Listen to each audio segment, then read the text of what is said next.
G'day mates, it's Busta here. So I just wanted to grab you guys quickly before the video starts for just a few seconds. I want to give our featuring guest Eden a big shout out for her support on this video. Eden is an extremely talented female narrator, and I decided to give her a story to read on the channel for all of you guys to hear. I'm hoping to collaborate more with her in some future videos because having a female voice will add a lot of depth to stories. Eden is a very humble person. She puts a lot of time into her videos, is extremely talented in many areas, works very hard, and I honestly believe she deserves a lot more support than what she has. I've left a link in the description below to her channel so you guys can go check her stuff out. So Hive members, please go check out Eden's channel, show her some love, and encourage her to continue on with her narrations. I hope you all enjoyed the video, and without further ado, let's begin.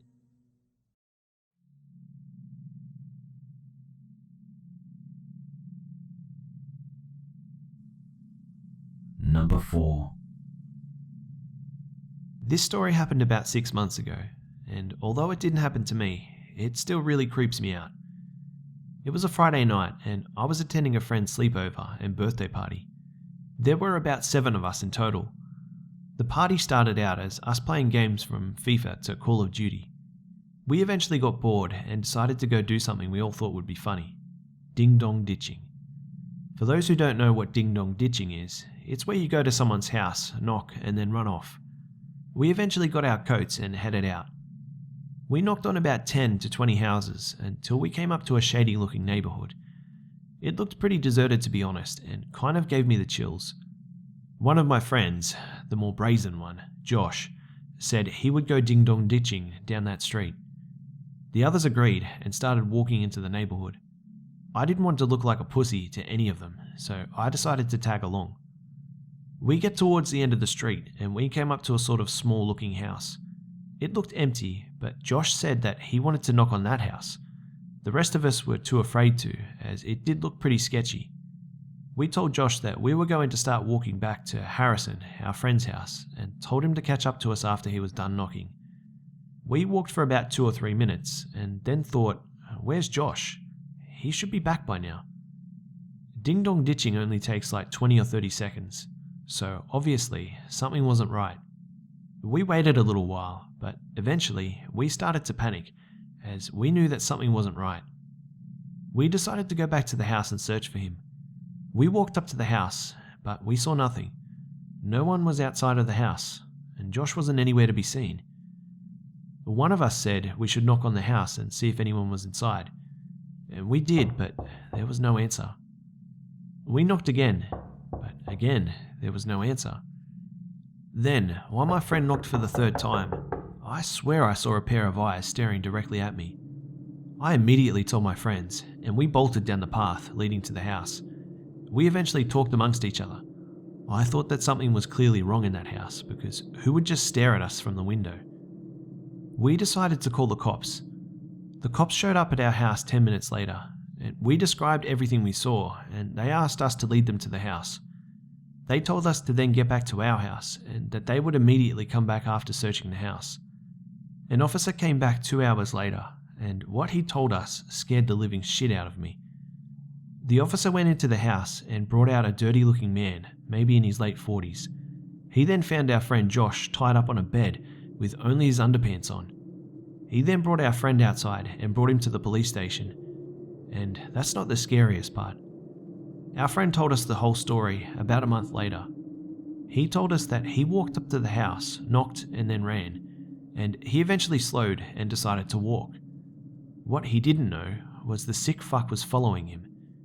The man then grabbed Josh, covering his mouth, and dragged him back into the house. Josh was tied up, and the man took off all of his clothing, and that's when the man heard us knocking on the door and left the room. Josh was laying on the bed for what seemed like about 20 minutes, he said, and then the police officers came in and took my friend and drove him to the police station. The man was sent to prison, and we haven't heard anything from the police since. Ever since this incident, we haven't, and we're not planning on ever going ding-dong ditching ever again. Understanding what happened to Josh, I now believe that it can happen to anyone, even you. Number 3. I'm a 21-year-old female, and I've had something happen to me that has stuck with me for a long time. I was 14 years old, living in the Sierra Nevada mountains in a tiny town called Sonora. I was a well-brought-up child, but had issues with my parents as they would fight, and my father wasn't the nicest man in the world, but he would do anything for me and my older sister. At this time, my sister had been staying with my grandmother for the weekend, and my parents were fighting more than usual. I had been depressed all day until a good friend of mine called Gina called me. She asked me if I wanted to have a slumber party at her house, which for me was just a long walk down the street. I agreed, and I packed up my stuff and told my parents that I was going to be staying at Gina's house, and then I left. When I got to her house, we sat in her room, laughed, drew art for her future tattoos, and watched a few movies, the Tremors movie, to be exact. Well, she suddenly got up and left the room, and then called me in and introduced me to a tan guy I'd never met before. He looked normal, almost charming, and he was quite built. He was introduced as her cousin, Blake, and being the innocent 14-year-old I was, I became infatuated with him. We all went back to her room, and I went to the bathroom to change into my PJs. I was caught off guard by the smell of weed coming from Gina's room. I opened the door, and they were taking hits from a small pipe. I was immediately uncomfortable with this, seeing as weed was illegal, but I sat down anyway. They were passing the pipe to one another, and then they passed it to me. I shook my head, and Blake gave me a look and said, "What, are you scared?" I trembled and took the pipe. The taste was awful, and I began to cough. I gave it back to my friend and sat back down and coughed for a bit before the pipe came back around. I told him I didn't want another, and he rolled his eyes and took a hit, and then he pushed me against the wall and breathed the smoke into my mouth. I was disgusted at that point, and I pushed him away. That was a mistake though. After about 30 minutes, they were high, and I was frightened by the change in Blake. He sat down and touched my face with a smile I can only describe as hungry, and I asked him to please not touch me. That's when it started. He slapped me hard and asked me why I was being such a bitch. He then said, "I know you want this," and began to slap me again and again. Then he slapped my leg, my back, then the back of my head, until I was dizzy and crying. My friend was just too baked to realize what was happening, and then he forced me to drink wine. He wanted me to get drunk with him. I took small gulps and he drank half the bottle. He took my wrist and slammed me against the bed and hovered over me. Thinking on my feet, I told him I didn't want to puke on him, and if he could just wait for a few minutes, I'd be ready. He was drunk and high enough to agree, so he laid down next to me and he bear hugged me to his chest. I was ready to scream as I could feel something poking into my thigh. After holding my breath for what felt like hours, he began to snore loudly. I carefully wiggled away from him and slept on the floor in the corner against the wall for a few hours until the sun had just come up, and then I bolted home as fast as I could. I had had an issue with the police in the past that scared me enough not to want to walk home before 6 a.m, and so I was afraid of getting in trouble because of the weed smell. I hopped in the shower and washed my clothes right when I got home. I wish I could say that I went to my parents, the police, or anybody, but I just couldn't. For fear of getting in trouble with my father, I kept it secret until I was much older. Only then did I realize that Blake was a 19-year-old drug addict who also had a history of raping and beating girls much younger than him. I got lucky that night, and I can never sleep at someone's house again without feeling really ill. I don't know whatever came of him, but I sure hope we never see each other ever again. Number 2. I'm a 16-year-old female, and as most teenagers do, I always have sleepovers with my friends on the weekends. I do online school, while my best friend goes to public school, so we cherish the time we get to spend with one another. My friend's parents are divorced, and she's usually with her mom, so that's mainly where I'll sleep over. They live south from me quite a ways in a middle-class neighborhood, and I was used to the area, so I never had a problem sleeping over. But this time was different. She was at her dad's house, and he lives up on the hill in the fancier part of town I live in. So when asked to sleep over, I was quite surprised to be told to go to her dad's house. I didn't feel uneasy or anything. It was just weird because I'd never been there before. And I barely knew her dad and stepmom, and in all honesty, that was the first time I'd met her 2-year-old brother. Anyways, My mom drove me there, and the entire time she was faking disappointment. Seeing as my brother and sister weren't home, she was looking forward to spending time with me because I'm the only child who's nice to her. I knew she was joking, and she wasn't serious about being upset. So we laughed it off and had a silly, dramatic goodbye, and as she drove off while I went to the front door. I got inside and all was well. I greeted her parents and little brother. It was nice. My friend Dylan, she's a girl. Just thought I'd clear that up because Dylan is most commonly a boy's name. Anyways, my friend had one of those creepy robotic babies that were used as school projects. And just my luck, I'd be having to spend a night with a literal incarnation of the devil, but in a plastic doll form. The night went on, nothing out of the ordinary. We stayed up like stupid teenagers and mainly sat on our phones and listened to music. The fake baby would occasionally cry, and it wasn't hard to get it to stop. And it was mostly forgotten about. We're terrible parents, we know. We finally decided to settle into bed after we checked the locks in the basement a million times. Because I'm a generally paranoid person, and I hated having a door to the outside so close to my friend's room. I kept reminding myself that I had no reason to freak out because we literally lived in the most uneventful Mormon town in Utah.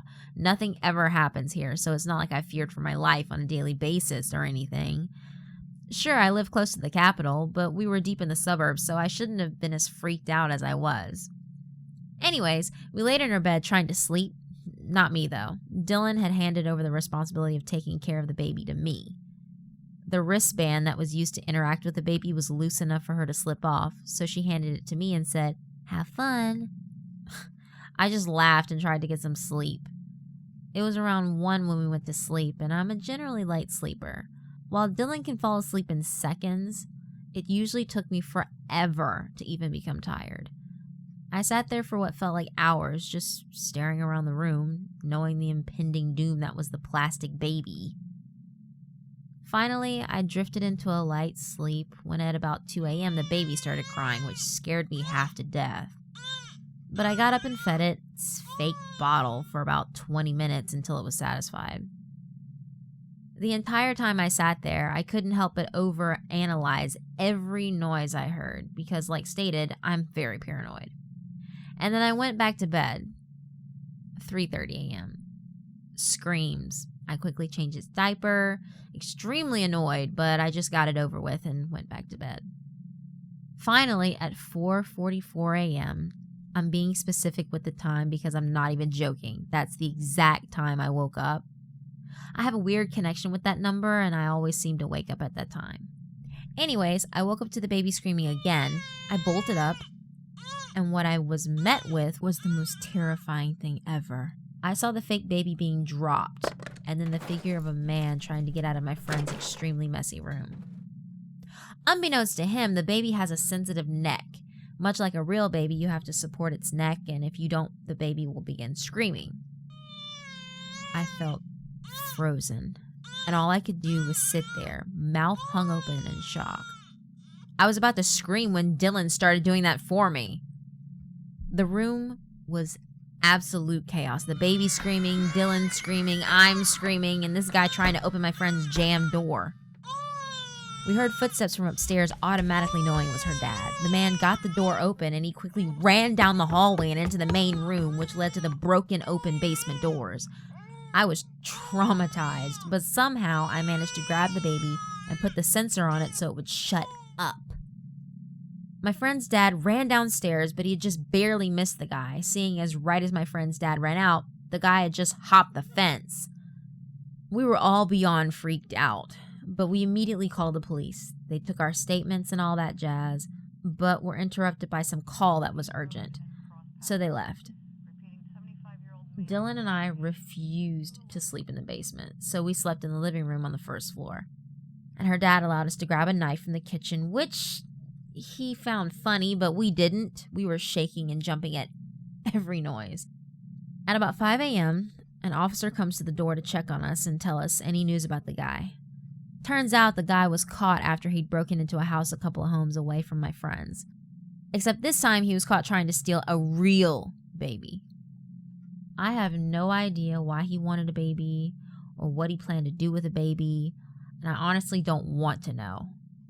All I know is that the sick fuck is behind bars and that no babies were harmed, whether real or fake. This experience surely fucked me up, and to make it all worse, I discovered that same night my mom had had a seizure at home.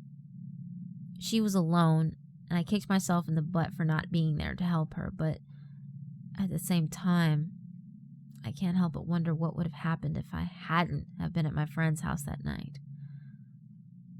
Both were terrible experiences, and ones I wish to never have to go through again.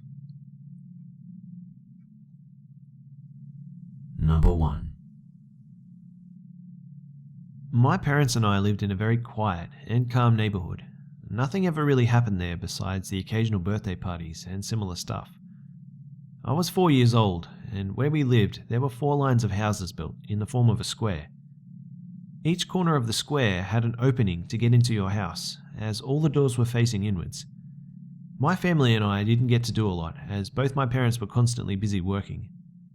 In the middle of the square, there was a smaller playground, where I spent most of my time whilst my grandmother, who always watched me when my parents worked, she was cooking, cleaning, or just relaxing in our yard. This one day, in the playground, a boy named Nathan walked up to me and started talking. Us both being very young, we didn't know what the meaning of shy was, so we got along great instantly and started playing with each other, like kids do. We played for a few hours until my grandmother called me saying it was dinner time, so I said goodbye and ran home. The same night, at around 8 or 9 p.m. I'd guess, which is pretty late for 4-year-olds, the doorbell rang, and my mum opened, but no one was there.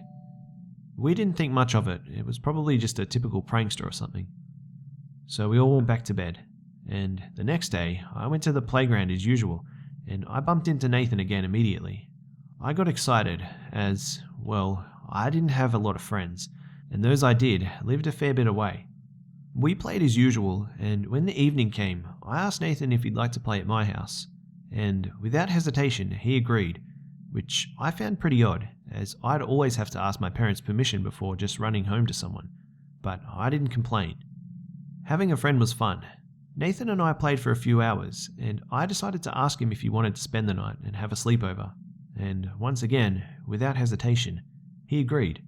I asked my parents, and they looked at me weirdly, and then just agreed to having Nathan over for the night.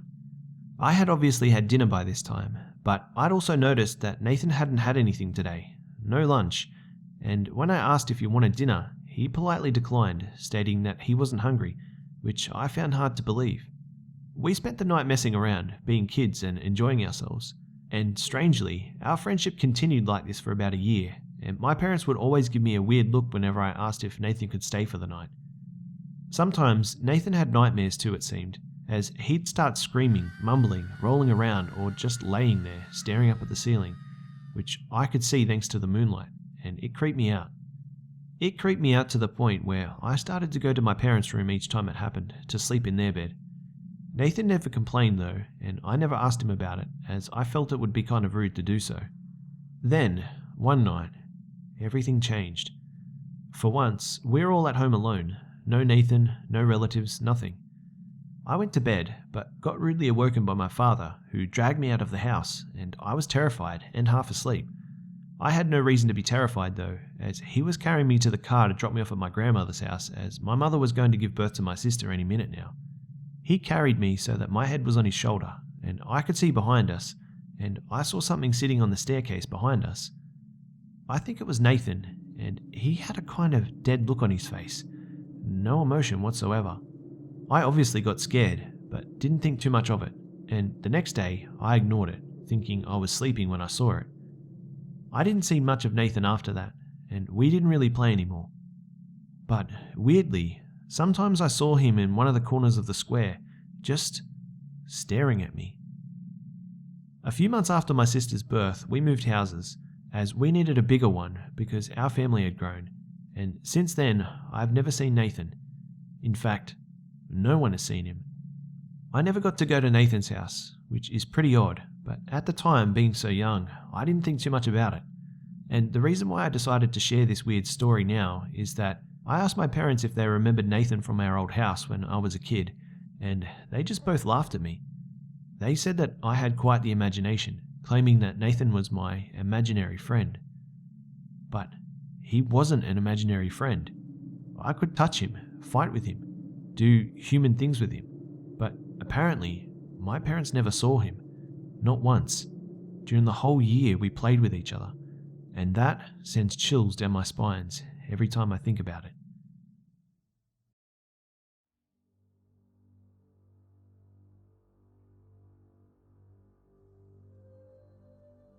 G'day mates, it's Busta here. Well, I hope you enjoyed the video guys. And just think, with the holidays coming up, there'll be a ton of time for slumber parties and sleepovers for everyone. Alright, I'm sorry. I just ruined your holiday, I know, I'm really sorry. Thanks again to the Hive members that bravely shared their story for us all here. And I hope you're all doing well. For the chance to have your story feature in a video, you can send your story to my email, which is in the description below. And as always, keep them coming guys, as this channel relies upon your stories to continue. Also, please do me a favor and just state in your email what your story is about in the description, and also provide me with a short written statement of consent just so that I can be above board with everything. And also remember to tell me in the email if you would like to remain anonymous, and please change any names that you don't want to be shared. So a reminder guys to go and check out Eden's channel as well guys, and a big thank you to Eden for her help on this one. The link's in the description below for her channel. So as I mentioned in a previous video, two video genres I've been wanting to cover are hacking stories and social media stories. The social media stories can be anything from Facebook, Twitter, Omegle, Kik, Snapchat, dating apps, etc. So if you have a story that would fit under either of these genres, I would love to hear from you. But remember guys, even if you don't have this type of story, please continue to send your story in anyway. As always, it would be awesome if you could like, share, comment and subscribe if you're new. Don't forget to follow me on Facebook, Twitter and Instagram for updates throughout the week. You can also catch me on my second gaming channel, all of which have links in the description below. Thanks again for always tuning in, for the encouragement and the support, and I'll see you mates in the next one.